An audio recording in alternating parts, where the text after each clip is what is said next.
Now, how many of you are diehard fans of Harley-Davidson?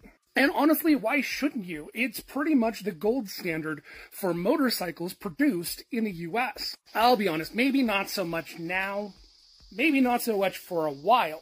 But when they first got started, they were one of the biggest fish in the pond. Now, the company was actually founded in 1903 in Milwaukee, Wisconsin. And the two produced their very first motorcycle, the Prototype, in 1903, but immediately went to work building a new version of that motorcycle with a much larger engine. The company actually expanded and became incorporated around 1907. By 1908, they were the heavy hitter when it came to building motorcycles and selling motorcycles within the US. But it was 1908 when things got complicated for Harley and the entire motorcycle market. And the reason for this was specifically Henry Ford and his Model T. See, prior to the release of the Model T in 1908, the motorcycle was going in the most positive direction it possibly could by being one of the cheapest and easiest forms of transportation that didn't involve you staring at a horse's ass. Now, Harley-Davidson was in a good position when the Model T came out.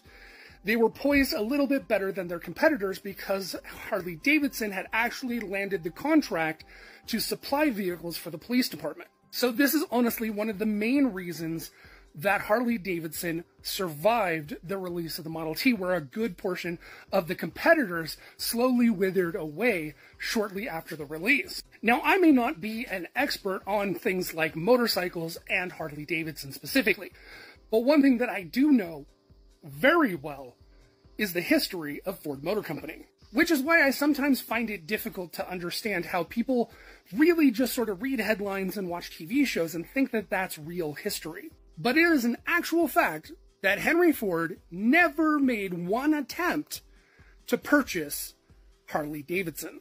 And even though Henry Ford did play a huge role in taking a great deal of revenue away from the motorcycle market, he never had any interest in creating a Ford-based motorcycle. I mean, honestly, he had already struck gold in the automobile industry. There really wouldn't be any reason for him to go backwards with releasing a version of the motorcycle. So I can tell you without a shadow of a doubt, Henry Ford never directly contacted Harley-Davidson. In fact, the first real connection between Harley-Davidson and Ford Motor Company didn't actually happen until the year 2000, when Harley became a special edition interior and trim package for the F-Series pickup trucks.